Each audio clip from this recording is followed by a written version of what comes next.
This is the sugar. Okay. Sugar, you put it inside the water.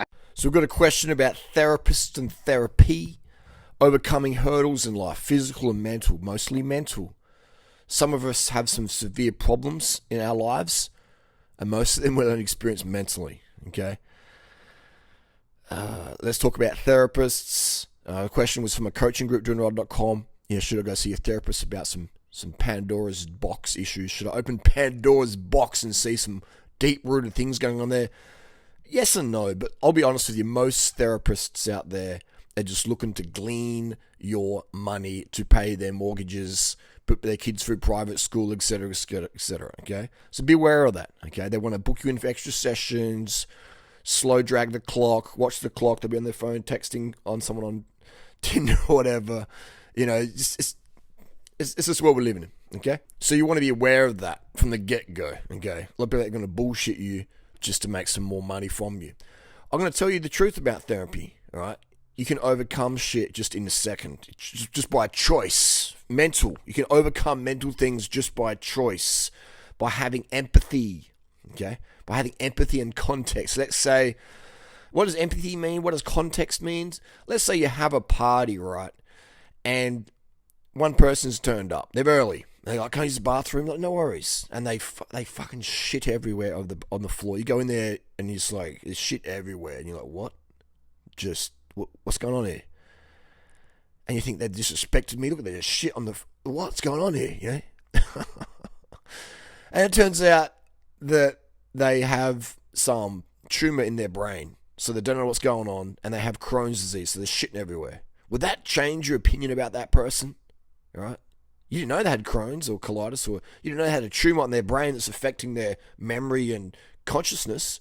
But once you found out if they had a tumor in their brain and Crohn's disease, colitis, they shit their pants without control, you'd be, okay. So when you're mopping up the shit, you'd have some empathy in your heart that this person didn't mean to do that to you because they, blah, blah. It's not about you, it's about them, okay?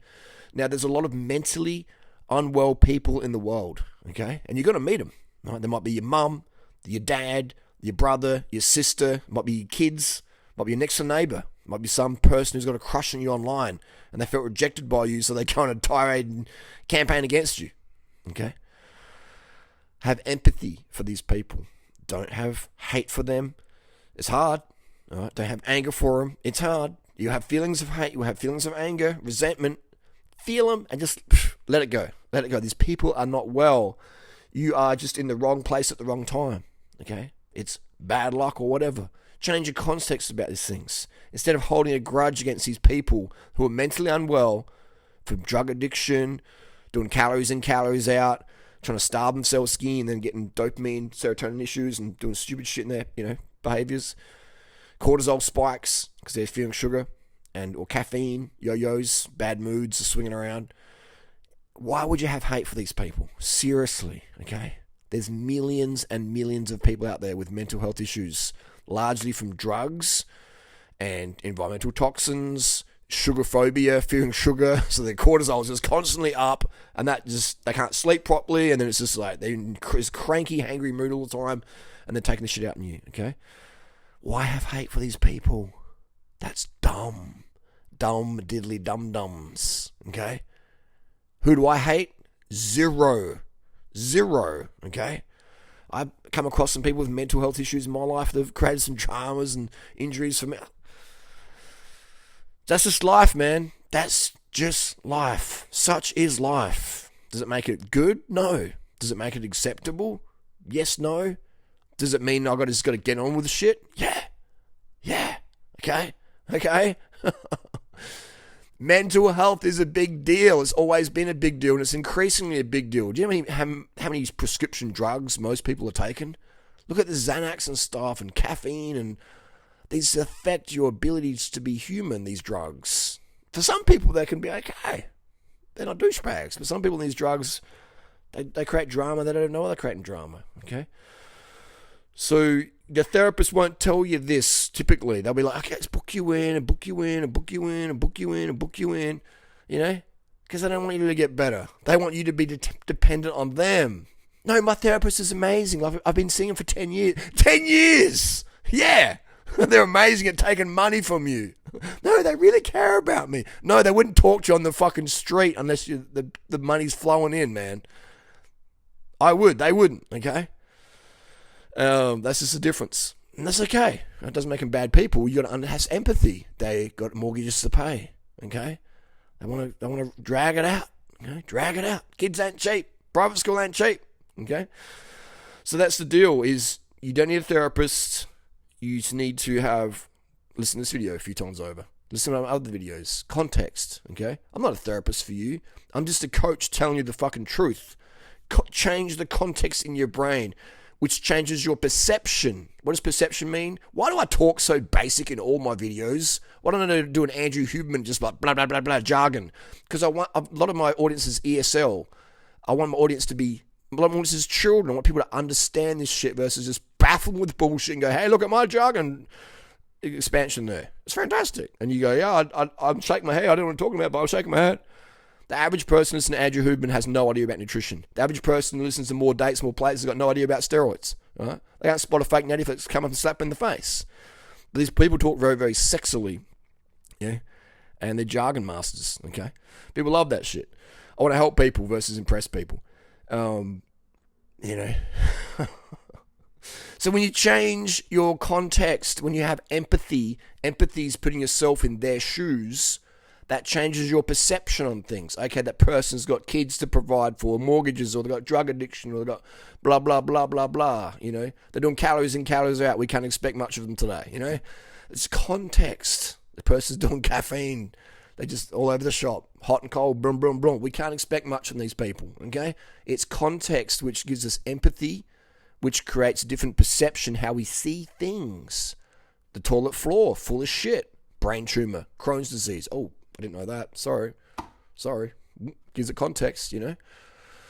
Some people are like, I don't care if they've got a brain tumor and got 4 weeks to live. They shouldn't shit on the floor. Here's the broom, clean it up. I don't care. And those people are the ones who suffer in life because they're going to have hate for that person. Remember that person? Yeah, they're dead now. They died from the brain tumor and exploded and it caused a hemorrhage, but they shit on my floor one time, you know. I want to go to their grave and piss on their grave, you know. That's what some people are like out there. They just hold this fucking grudge, man. They got zero empathy. And you see it in their face, they're just like, just angry motherfuckers, man. It's like, and those people are great to learn from, of how not to take things in life, taking things personally. Most of our problems is because we take things personally, all right? And it's really easy to take things personally when we're undercarbed and our hormones are dipping from late nights or whatever, okay? At the end of the day, you can see that the hormone is on point, the sugar's on point, everything on point, but if you don't have much context, if you don't understand what context is, you still have this childish default setting where you go back into schoolyard days and you overreact to things, okay? You overreact to things. Like I remember when I was 8, let me just see if this is actually recording. Okay, it is recording. I remember when I was 8, it was about 8, I was in Rottnest Island in Western Australia on school camp, all right? And I had a bag of Minties and Fantails, which my mum gave me, okay, to take on to school camp. And anyway, the first day there, some dude, they found my Minties and Fantail lollies, and they ate them all right? So I came back, and I was like, where's my lollies going? And I was so undercarb, you know, that was my sugar hit for the day. And I was crying, and I couldn't stop crying. I was just so undercarb. And then the teacher, I think his name was Mr. McFarlane, he went out and bought me some fucking Minties and Fantail lollies, and I was good to go. I ate them. I was like, oh, okay, that's good, you know what I mean? But I couldn't understand why I just couldn't stop crying, you know? And I hated the dudes who stole them. But these kids didn't get enough sugar either, so it's just survival of the fittest. And now I can laugh about it, because my context is different. My empathy's there. These kids were just fucking hungry, okay? And I was hungry, and that's why I was crying. And when I got some lollies in my gob, I was good to go. I was like, well, I should be crying, but I'm not crying anymore. What? You know, so the cortisol was spiked, being out all day, not enough carbs, come home, come back to the camp, lollies are stolen, I'm crying, cortisol's up again, boom, you know, extra stress response, crying, over bags of lollies, which was a big deal when I was an 8-year-old, you know, because that's your carbohydrate to fuel your brain from. And it's the survival of the fittest. So they stole it out of their brain going, fuck it, give me the sugar, I need the sugar, fuck him, I'm having the sugar. Because these kids weren't getting enough sugar. We're running around all day, you know. Even back then it was a little bit sugar phobia. Not as like it is today. Man, I couldn't imagine being a parent today with all the sugar phobia out there. Damn.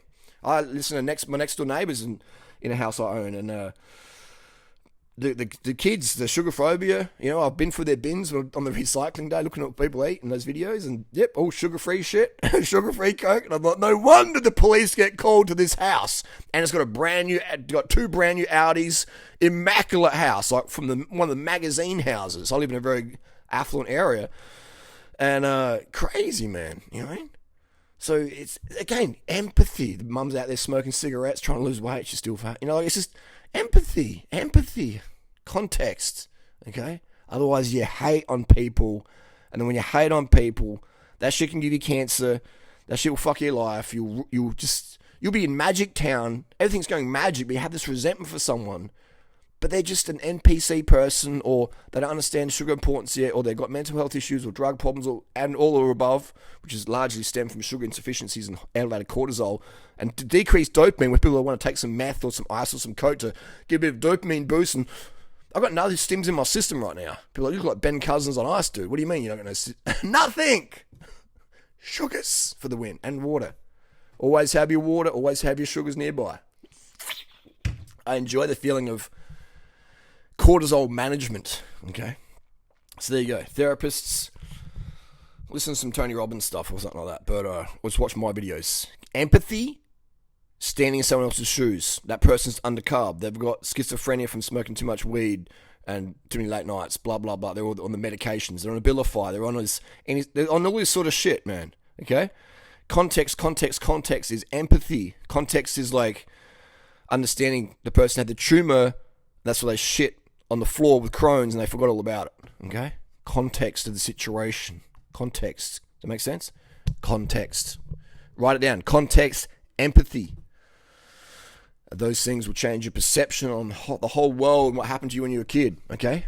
Maybe you were molested as a kid and your dad or your mum was molested, and then they just continue the cycle. They're just like, they're not even knowing why they're doing that, okay?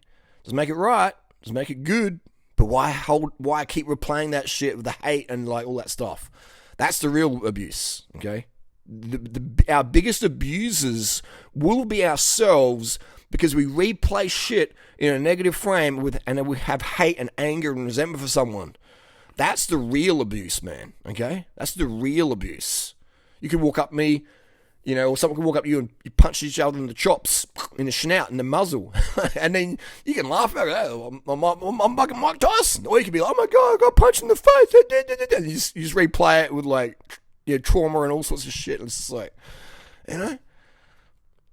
What sort of life quality do you want to live? One where the most of the time you're pissed off, come from a place of hate and anger and resentment, can't let shit go, or a place of context, empathy, compassion. You want the best of people. We understand the undercarb and blah blah blah.